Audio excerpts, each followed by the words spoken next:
The day had started like any other, until a scream shattered the polished calm of the glass tower. A little girl, no older than 8, sat trembling in the middle of the lobby floor, her hands pressed over her ears, tears streaking down her small, pale face. Dozens of suited employees stood frozen, unsure what to do. The morning rush of the wealthy executives, the clicking heels, the sound of phones, all stopped. But amid the uneasy silence, one woman moved.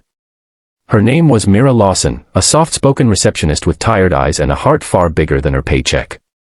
She didn't think twice. She knelt beside the little girl, whispering gently, her voice a steady calm against the noise. Slowly, the child's breathing eased. She handed her a small, worn-out stuffed bunny from her own desk drawer, the one she kept for her son, who was also autistic. Within minutes, the girl's trembling stopped. The chaos turned to calm.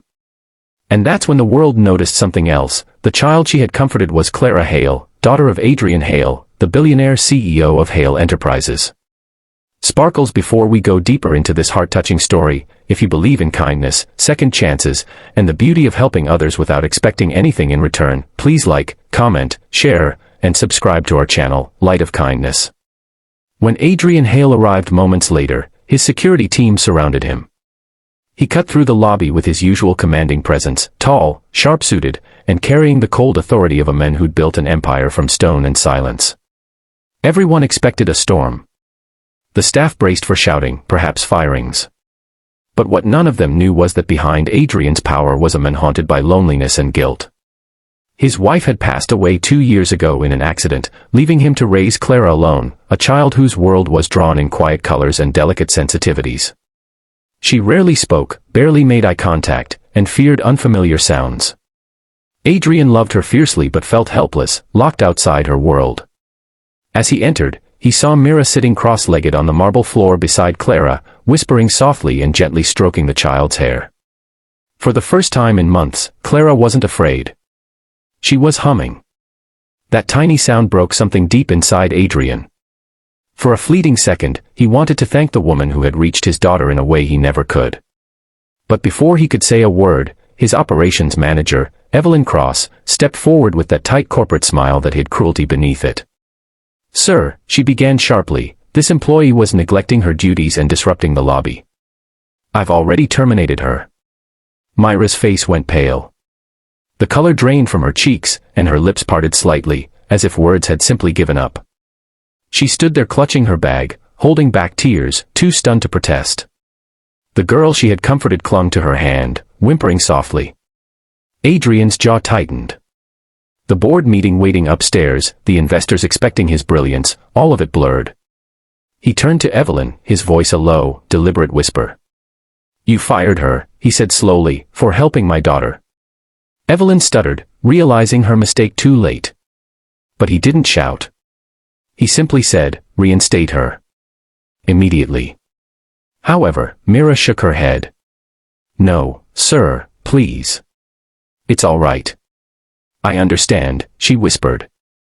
And before anyone could stop her, she turned and walked out of the building, her shoulders shaking, leaving behind the stuffed bunny in Clara's lap. For days after, Adrian couldn't shake the image from his mind, the kindness in that woman's eyes, the way his daughter had smiled for the first time in months. Clara began carrying that bunny everywhere, refusing to sleep without it. "Mira," she said one night, her first word in nearly a year. That single name cracked Adrian's heart open. He realized that the woman who had been cast aside so easily had given his daughter a gift no amount of wealth could buy: trust, peace, connection. He tried to track her down, but there was no trace. The HR department had already processed her departure. Her address in the records was outdated, and no one had ever cared enough to know more about her. Days turned into weeks, but Clara's attachment to the memory only grew stronger. "Find her," Adrian finally ordered his head of security one morning. "Whatever it takes." What Adrian didn't know was that Mira's life had been quietly falling apart long before that day. Her husband had left years ago after their son, Eli, was diagnosed with autism. She worked 2 jobs, barely managing rent and therapy sessions. Every paycheck vanished into bills and medical needs. When she lost her job at Hale Enterprises, it felt like the last thread of stability had snapped. She sold furniture, skipped meals so Eli could eat, and told him stories at night about angels disguised as kind strangers who helped people in secret. She didn't know that soon, one of those angels would find her. A month later, on a bright, cold morning, Adrian's car stopped at a small cafe on the city's edge. Through the glass, he saw Mira wiping tables, her uniform faded, her hands trembling with exhaustion. She didn't see him at first. He walked inside quietly, watched her smile at a customer, and realized how much strength it took to hold that smile. When she turned and saw him, her breath caught. "Mr. Hale," she stammered. He stepped closer, his tone soft, stripped of the power that used to define him. "I owe you an apology," he said. "And a thank you." He told her about Clara, how she spoke her name, how she slept with the bunny every night.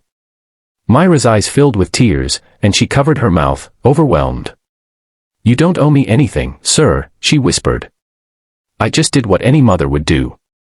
But Adrian shook his head. "No, Mira.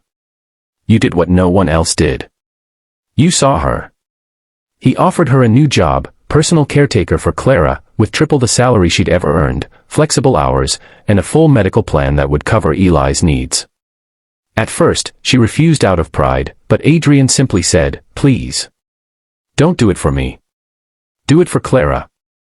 That was the moment her tears finally broke free. From that day on, a quiet miracle began to unfold. Every morning, Mira arrived at the Hale residence with her gentle smile and warm patience. Clara would run to her, her laughter echoing through the marble halls like sunlight spilling into shadowed rooms. Together, they painted, played, and learned in small steps. Adrian began to spend more time watching them from the doorway, realizing how much of life he had missed chasing board meetings and stock prices. Mira didn't just care for Clara, she reminded Adrian what love looked like in motion, what compassion sounded like in a home. One afternoon, Clara tugged his hand and led him to the backyard, where Mira was helping Eli with a puzzle. The two children sat together under a maple tree, their small hands moving pieces quietly, occasionally smiling at each other. Adrian's chest tightened. In that sunlight, with laughter floating in the air, he realized how the broken parts of two different families had somehow found a way to fit together. Weeks later, Hale Enterprises hosted a charity gala to raise funds for autism support centers across the city. Adrian stood before hundreds of powerful guests but spoke from his heart instead of his notes. "Not long ago," he began, "someone in this very building was punished for being kind. For doing what I, a man with everything, failed to do, show compassion."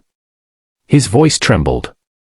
"That woman taught me that success isn't measured by profit, but by the lives we touch." As he finished, the spotlight turned to Mira, standing modestly at the edge of the crowd. The audience rose in applause. Tears streamed down her cheeks as she met Adrian's eyes. For the first time, he smiled, not the rehearsed corporate smile, but one filled with gratitude and humility. After the event, as the guests left and the night softened, Adrian found Mira standing alone near the fountain outside.